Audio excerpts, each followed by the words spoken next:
Well. So there we have it, folks. Truck number 212942. Yeah, has been returned to the Swift Denver terminal. What awaits us now? What's going on, my friends? There you have it. The old Swift truck has been returned. I told you I'll pull the plug on it anytime I want, didn't I? You thought I was lying? So now anyways, I'm hanging out next to these shipping containers, and we're going to talk about what's going on over there at Swift. So yeah, the truck's been returned. I wanted to get video proof of it because you want my honest opinion. I don't think I really trust them to not kind of screw around here. So we'll see how that all works out. But yeah, we're going to talk about all that. Normally I have a segment near the beginning of my videos where I thank people for sending me a super thanks on my previous video. And that's all written down on a notebook somewhere in this pickup truck. So I still want to say thank you. I appreciate all you guys for the super thanks, the likes, the comments, the subscriptions, everything you guys do to help my little channel grow here. But I'll have to get you on the next video. I hope you understand everything that I keep in my truck is packed up in this little pickup truck right now as I make my way across the country. So yes, you are seeing this right. And our friends on the internet that flip the fuck out because people quit jobs and go move on to other jobs and yell at them, "Job hopper!" Those guys are having a brain aneurysm right now. And I would say I'm sorry, but you'd feel a lot better if you just mind your fucking business. That's all I'm trying to say. I have a theory, my friends. I have a theory. You want to hear it? My theory is that the guys that run around the internet screaming "job hopper" at people when they go and get another job, I think they're industry plants. I think they are. I think they're hired by HR departments and recruiting departments to try to shame drivers in taking what's not good enough for them and dealing with it. Because why else would you be a corporate bootlicker on the internet unless somebody was paying you to do it? A little food for thought there, my friends. How about it? How about it? That's what I think is going on. They are, yeah, they're whatever I said. There was a word I just used, industry plants. That's what I was saying. I had a recruiter in my comment section on one of the videos where I was saying that I don't care if people yell at me that I'm a job hopper. That's what I do. I look around for what's better for me, and sometimes I'm right, sometimes I'm wrong, and that's just kind of the thing we do around here. Hey, how do I know so much about trucking if I haven't actually experienced it, right?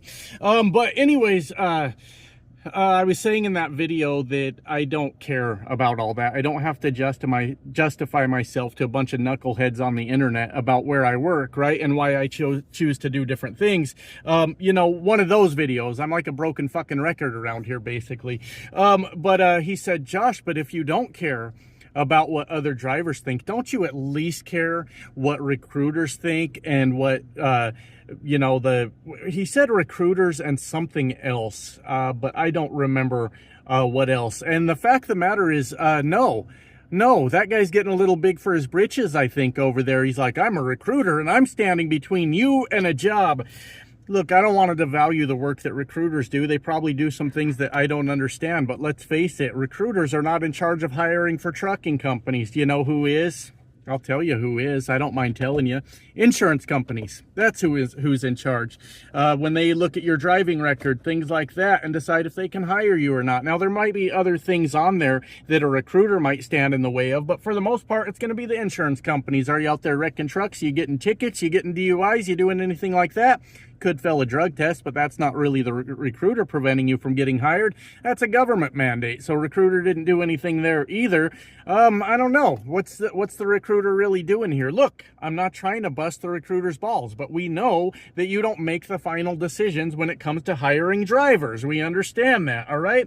So to answer that question, I really don't care what recruiters think of me. You know, they'll call me and they'll say, "Hey, we decided you've had too many jobs and you can't work here." Well, that's just tough luck. That's the way it goes. On to the next. So what do you want me to tell you? So I guess you guys probably want to talk about maybe what I'm going to do. Maybe why I left Swift. Maybe some other things. I don't really know. You guys tell me what you want to talk about. I guess. No, I got some stuff to talk about. I do.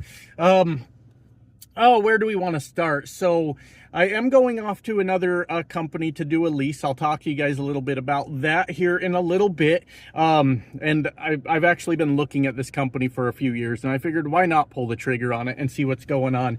Yeah, we'll just get into some topics, I guess. So I left Swift basically because Swift was neither good nor bad. Swift was just mediocre all the time. It felt like I was just being slammed into a fucking wall every week right at that 2,500 mile mark. Even if I set myself up for success, 2,500 miles, you're out, dummy. You don't get any more miles this week. Now, a lot of people have asked me, they said, Josh, how is it you can't survive on 2,500 miles? It's not that I can't, okay? I can survive on 2,500 miles a week. That's about it. That's about all I can do is survive on it. I can pay the bills at home, keep the family fed, keep me fed. But here's my thought process, my friends. If I'm already out here living in the truck and I just set myself up for a 3,000 mile week, a 3,500 mile week, and even in some cases a 4,000 mile week, if I've done everything I can to set that up and we've got plenty of time to work it out, why the fuck are we never hitting it? Why are we never hitting it? Does anybody agree with me? Don't we all like to make a little extra money sometimes? Why are we working just 8-hour days and taking 2.5 days off, sitting around waiting for a load? What are we doing? What the fuck are we doing? And that's what I'm saying. I don't think that Swift was neither good nor bad. I will do a full review of Swift probably for my next video. But like I said, they were just mediocre. They were just average. And to me, if I'm going to live in a truck as an over-the-road truck driver, what the fuck is the point of being just mediocre and just average? You know, I'll take a 2,500 mile week every week, but where's that banger of a week? Where's that big fucking damn? I set myself up one week, and that's where this all started to happen. I set myself up one week to bang out 4,000 miles. I had the hours to do it, the time to do it. I had carried over 2,100 miles from the week previously, which should have made it damn easy to clear 4,000. Damn easy. And you know how we ended that week? Once again, face first into a brick wall, 2,500 miles. And that's where I started going, what for? Like, what are we doing this for? I'm already here in the truck.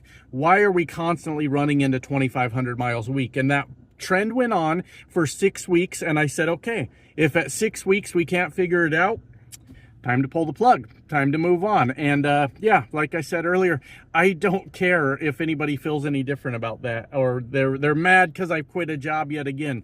Hey, that's the way she goes, baby. That's the way she goes. I'm going to go on and try something else. We'll talk about that. But first, I want to talk about Plan B. Before I talk about where I'm actually going. So Plan B was actually to return to Western Flyer. Do you guys remember I was there right before I went to Swift, and my God, they drove me fucking nuts. I mean, these guys were micromanaging. They were calling me nonstop. Are you going to be there on time? They were calling me in the morning to give me a wake-up call, which I thought was excessive. It was just, but I was making decent money over there. By comparison to Swift, quite a bit more money. And isn't that why we're out here, right? So one of the first things I did was get a hold of Western Flyer, put in a new application. For some reason, it took them about a week, but they called me back and said, yeah, you're approved to come back on. But I didn't take them up on that. I should probably return their text or phone call, shouldn't I? So I can keep them as Plan B in the future. But I kind of slipped my mind with everything going on. But the thing I worried about with Western Flyer, I wasn't necessarily opposed to going back over there, and I figured if they were going to micromanage and call all the time, my strategy would be to just ignore their fucking phone calls. So that was going to be it, right? But the part I worried about the most was I felt like I was actually going to make a mistake on my end by going there. And that mistake is really stupid, but I know myself. Sometimes I'm very fucking impulsive. And the problem with Western Flyer is you can get a W900 over there. Yeah, you sure can. Get you one of those, what's the big Peterbilt? Is it the 589? The long nose Pete? I'm not really sure. Sorry, I never knew Peterbilt models very well. But you could get those over there, and you bet your sweet ass I was going to grab me one. Oh yeah, I was going to grab me one. Not great for fuel mileage, my friends.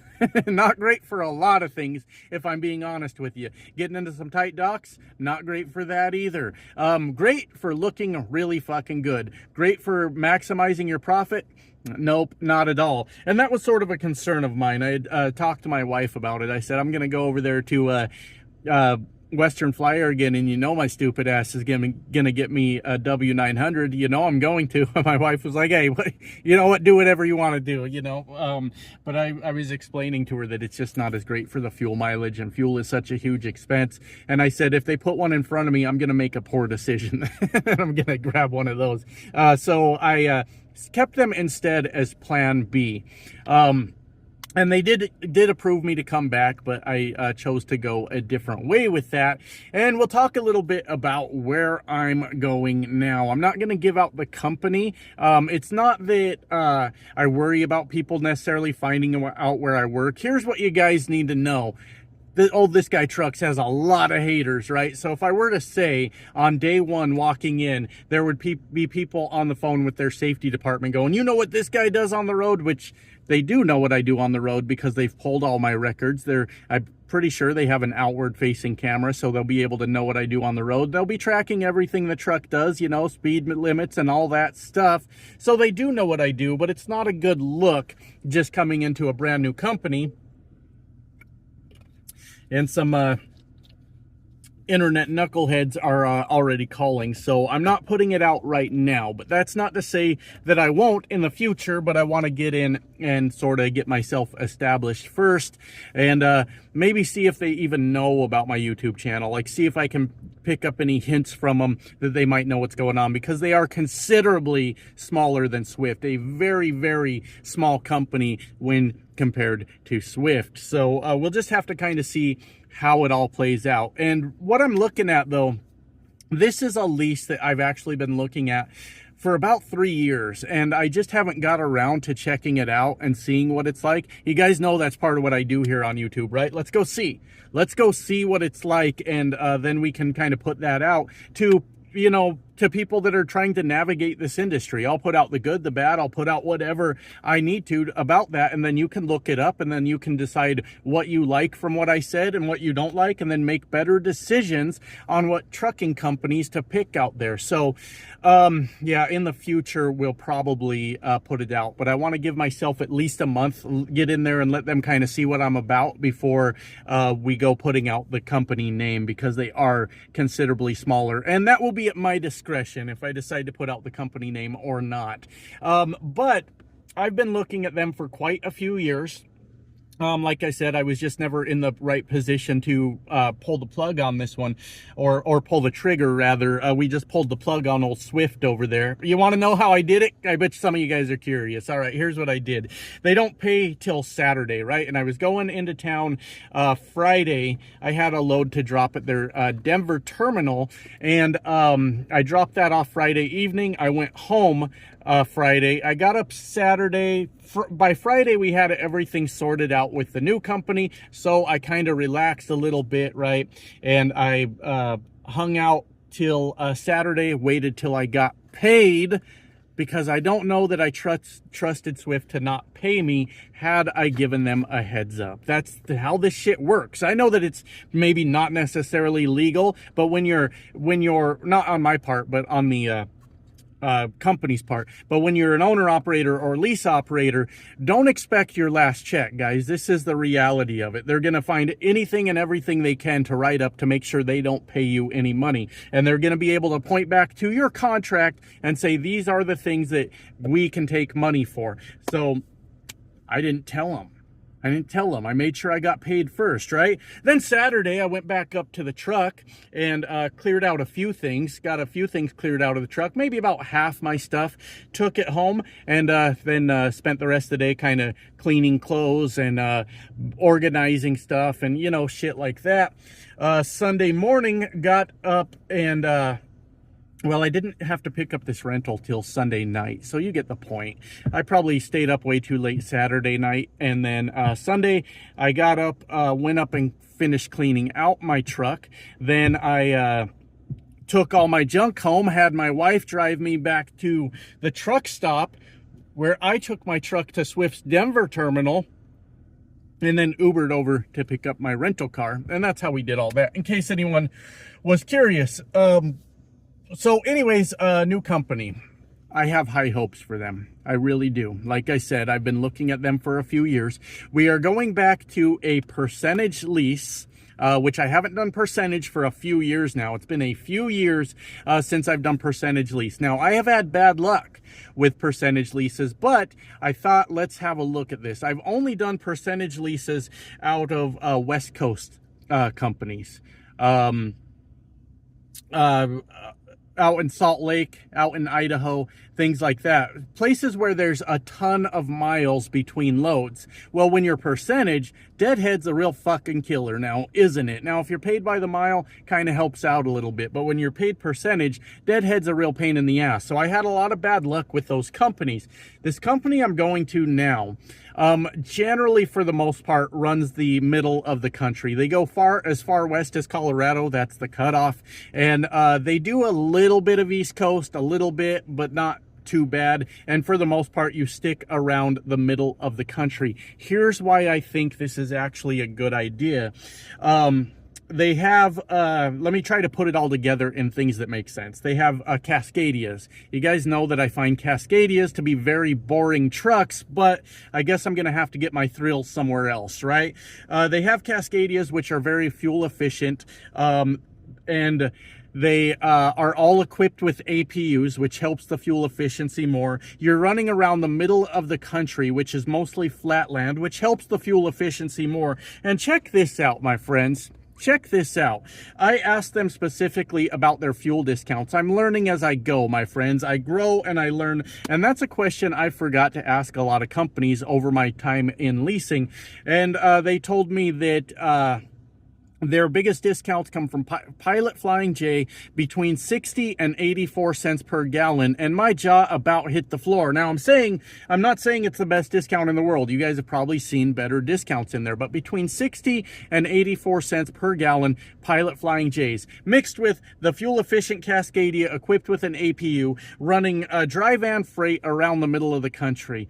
Hell, it sounds like we got ourselves a winner with the fuel mileage issue now, doesn't it, my friends? Absolutely it does. Absolutely. But it got me to thinking, which is never a fucking good thing, because nothing good comes out of me trying to think about stuff, as we've seen over and over. How is it that this company that is a very, very small fraction of the size of Swift was able to secure a fuel discount between 60 and 80 cents at one of the major truck stops, while Swift is claiming that they can get you a 5-cent discount at any of the top 3 truck stops? 5 cents, Swift? There's something wrong here. There's something very, very wrong here. Could be a number of things. The guy working at Swift that's in charge of negotiating is real fucking bad at his job. The guy that calls up the truck stop chain, says, hey, we've got this many trucks. What kind of prices can you give us to come in there? He managed to get 5 cents. That man is incompetent. He can't do his job. That's a possibility. That could be what's going on. It could be that they just didn't care to negotiate at all, I guess. Or here's a conspiracy theory for you. What if, just hypothetically, Swift is getting a much better fuel discount and they're not passing it through to their owner-operators? Is that possible? I'm not saying that's what they're doing, but I just don't understand how a company with 20,000 trucks does have not... Jesus, got myself all tongue twisted there. A company with 20,000 trucks does not have the negotiating power a company much smaller has. Something doesn't quite fucking add up there. Anyways, what I'm trying to fucking tell you is, I think, because I went to Swift, my friends, I went to Swift just to see. Do I want to believe what everybody says on the internet? Do I want to just call them bullshit because everybody else said it? Or do I want to see it for myself? And I wanted to see it for myself. I still wouldn't call them bullshit. I just call them mediocre. And I need excitement in my life. God damn it, I'm a trucker. I look forward to that big fucking week. My God, everything's falling into place. I can't fucking wait. I'm excited. We did good. And you can't seem to find that at Swift. Or at least I couldn't anyways. And I need that big fucking week. I need it. Anyways, I think that I'm making a good decision just based on everything I've looked up on the company, there's not a whole lot of YouTube videos on them. And the people presenting those YouTube videos bored me to fucking death, if I'm being honest with you. So I had to look other ways, you know, check around the internet and see what I could find, but not just based on the internet. I really, really think with all those things I just said coming together, as long as they don't suck at their job, as long as they can keep my truck rolling, I think we might have a winner here. If I'm being honest with you, I think we might have a winner. So we're going to get in there, do what we always do, check it out, hope that it works out. With them being a smaller company, I'm going to approach this a couple different ways, all right? With Swift, the unfortunate thing is you can't get through to the right person on the phone. You can't get the person you need to talk to get something figured out. And when you do get someone on the phone, they're in a hurry to get to the next phone call. They're just on this treadmill where they're trying to get to the next phone call all day, and that sounds like a miserable fucking existence. With these guys being much smaller, I'm going to be able to talk to who I need to. I understand I've made fun of that before, and I'll still make fun of that, but if I can get direct to the person so we can figure out what's wrong and fix it, I think that's going to be a big deal. I've learned a lot in my last, I'd say, couple years of being an owner operator and lease operator about standing up for myself, because there was a time, see, I unfortunately came into being an owner operator when rates were really good. You didn't have to negotiate. Everybody was falling over themselves to get a truck, to get something moved, and there was no such thing as standing up for yourself. You're just like, yeah, you're paying me $5 a mile, you got it. Let's go get it, right? And then as the market tightened up, that's where you started to see the people, the survivors are the ones that, I'm not talking about bullying. They're not out there just bullying the shit out of everyone, but the ones that aren't afraid to be assertive and say what they need. And that's a thing I'm working on right now. So, you know, I'll go in and, you know, if there's any kind of like thing we can fix, I don't want to call them and be rude, but I do want to call them and be more assertive and say, this is what I need. This, if you want me to be successful in your lease, you're going to have to kind of find a way to help me out here. I don't think that they're going to be bad. As a matter of fact, I think they're going to be really good, if I'm being honest with you guys. And in a month, if everything is really good, I'm not going to hesitate to take referral bonuses off of them. If I can put my name on it with a clear conscience and say people should go work here, then I'm not going to hesitate to do that. It felt silly to me with Swift to say, hey, go over to Swift and give me a referral bonus. Everybody has heard of fucking Swift. It seems a little silly to me to collect referral bonuses at a mega carrier, you know, but that's okay. I'm not telling other people what to do. I'm just saying I have to be able to put my name on it and say that, you know, I would approve people to come over here, and we'll see how it goes. We'll see how the fuck it goes. I feel like I forgot a lot of what I was saying in this video, but I just wanted to reiterate some things, I guess. I knew that I wasn't going to work at Swift forever. That would have been really ridiculous of me to even think that. It was a strong desire inside me, I guess, to go see it for myself, and I fucking did, and there's nothing more to see here. Yeah, I think I'm making the right move. I'll get back to you guys. We'll talk about it as we go. But just everything coming together. Percentage lease, the payments aren't too bad. I mean, they're higher than Swift, but still lower than Prime, if that helps. Higher than Swift, but still lower than Prime. But yeah, percentage lease, of course, fuel surcharge, but we all should assume that's part of it. I believe they have dedicated customers because they said it's mostly drop and hook. They're mostly drop and hook dry van. They do pay detention and layover to their owner operators also, which indicates to me that it probably doesn't happen that often, because a lot of companies just straight up, we're not paying you detention, we're not paying you layover, anything like that. They do pay it to us. But yeah, that 72% lease, I think it was 72, might have been 75. I know what it is, I don't have the fucking notes in front of me. Fuel efficient truck, great fuel discount. Probably not the greatest fuel discount, but very good fuel discount. Equipped with an APU running across the flat parts of this beautiful country of ours, my friend. I think that I might have made a good decision here. I can see how all those things add up to more profit. But right now the bar's very low. I'd like to say that I was making a ton of money at Swift and to brag about money. I would put it at about $1,100 to $1,200 a week. was what I was bringing home at Swift. Living in a truck, it's not enough. It's just not enough. If I could be seeing 1,700 on a more consistent basis and breaking 2,000 on those rare, very good weeks, I'm happy with that. But 1,100-1,200 a week, nah, you guys can have it. Find someone else to lease that truck to. It just ain't for me, baby. I got to get out there and make a little bit more money than that. But hey, we're going to try it out. And that's all I got for you guys for now. Talk to you soon. Bye now.